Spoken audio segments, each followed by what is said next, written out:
Have you ever wondered why the smartest people in the room often struggle the most with money? It's a mystery as old as time. The straight-A students, the ones who solved every math problem and aced every essay, sometimes end up stuck in financial quicksand. Meanwhile, the guy who barely graduated is running a thriving business and living his best life. What's the deal? Here's the hard truth. Intelligence doesn't guarantee wealth. Being smart is great for solving puzzles, but wealth requires more than just brain power. It demands risk-taking, action, and, most importantly, the ability to stop overthinking. The overthinkers, let's be honest, can get paralyzed by the need to make everything perfect. But the go-getters? They jump in, learn from their mistakes, and keep moving forward. Maybe success isn't about how much you know, but how well you play the game. So, which one are you? An overthinker or an action taker? When life throws a problem your way, what's your first instinct? If you're like most smart folks, you probably roll up your sleeves and dive into the issue head first. You analyze, research, and maybe even create a color-coded plan to solve it. Sounds productive, right? But here's the kicker. While you're busy solving one problem, successful people are already on to the next thing. Why? Because they don't try to do it all themselves. They know the power of delegation. Instead of sweating over every detail, they ask, "Who can handle this for me?" It's not laziness, it's efficiency. Sure, trusting someone else to do the job feels risky. What if they mess it up? But clinging to control doesn't guarantee success either. In fact, it's often the quickest way to burn out. Maybe the real question isn't, can I do this? But is this worth my time? Let's talk about ego, the invisible hand that can either guide us to greatness or shove us off a cliff. It's sneaky. It whispers, "You're smart enough to figure this out on your own." And suddenly, you're knee-deep in a problem you could have outsourced hours ago. Successful people don't fall for that trick. They've learned the art of admitting they don't have all the answers. And guess what? It doesn't make them any less capable. In fact, it frees them to focus on what they're best at. For smart people, though, the ego is a double-edged sword. It fuels their drive, but also blinds them to the value of collaboration. Here's the truth. Asking for help isn't a sign of weakness, it's a strategy. So why is it so hard to admit we can't do it all? Maybe it's time to stop seeing humility as a flaw and start embracing it as a superpower. Perfectionism might sound like a badge of honor, but let's be real. It's a killer of time, energy, and progress. Imagine spending days crafting the perfect email or designing the ideal project plan, only to realize that good enough would have done the job just fine. That's the trap perfectionists fall into. It's not about getting the job done, it's about making it flawless, and that obsession comes at a price. Meanwhile, successful people are out there finishing tasks and moving on. They know the secret. Perfection is the enemy of progress. It's not about cutting corners. It's about knowing when to stop tweaking and start doing. The real question is, what are we so afraid of? Is it failure? Judgment? Or maybe it's the fear that good enough makes us seem less capable.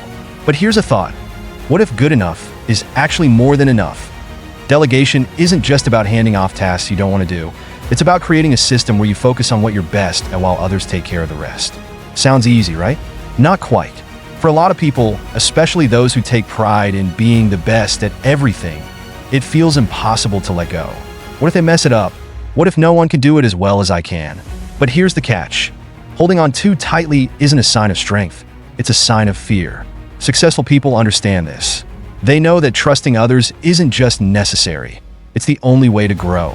Delegation isn't about losing control. It's about building a team that amplifies your strengths. So, here's a question. Are you ready to let go of the reins and see how far your vision can really go? What does it mean to be truly wealthy? Is it having a bank account that makes your heart skip a beat? Or is it something deeper, like peace of mind, meaningful relationships, and a sense of purpose? For some, the idea of wealth is tied directly to dollars and cents. For others, it's about living a life filled with joy, gratitude, and connection. The funny thing is, these two forms of wealth aren't mutually exclusive. You can have both, but it requires balance. Chasing money alone often leads to emptiness, while ignoring financial security can create unnecessary stress.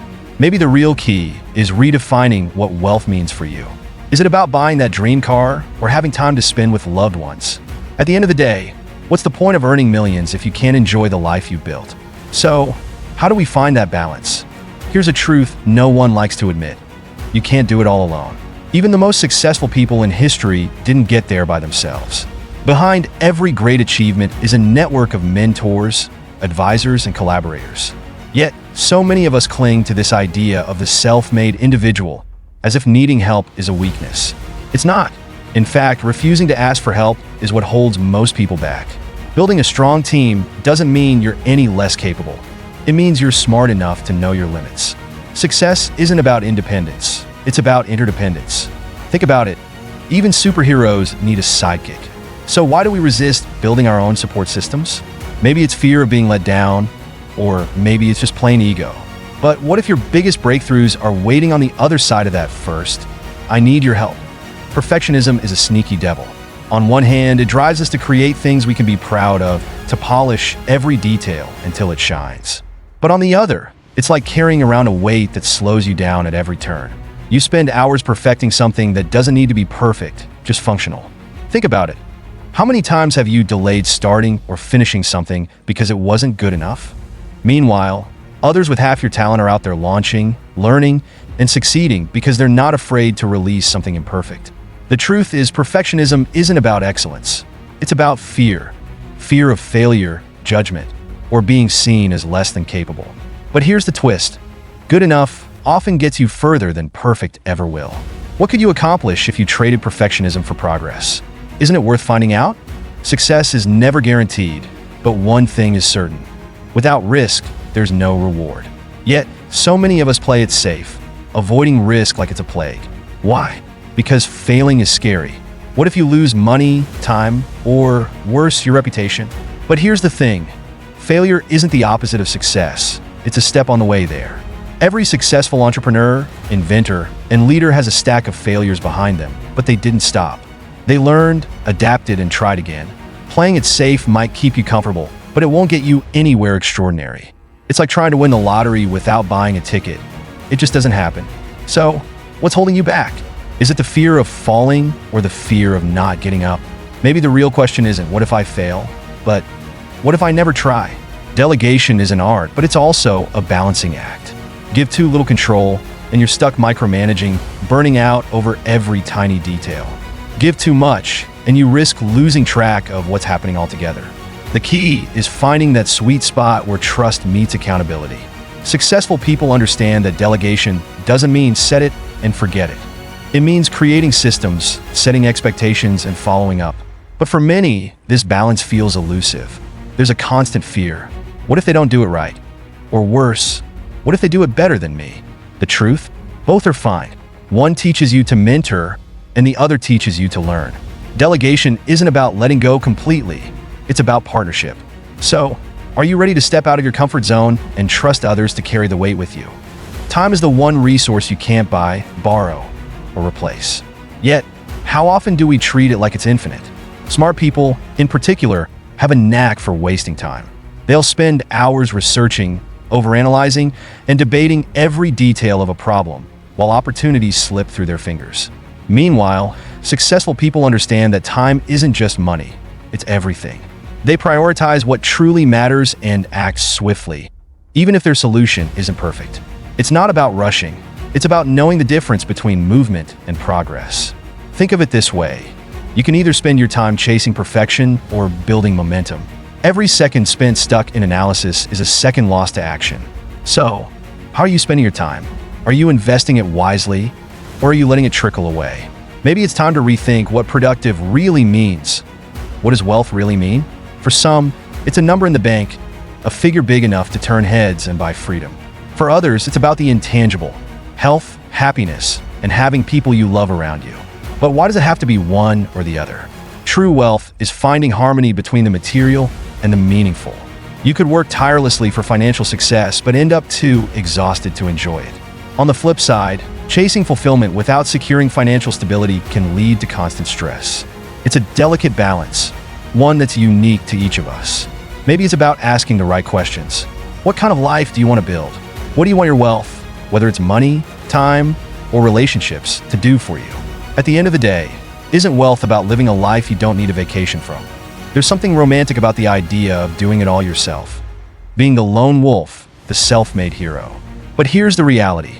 That path is often a lonely, exhausting one. Sure, taking control feels empowering, but it also limits your growth. Even the most independent people eventually hit a wall they can't climb alone.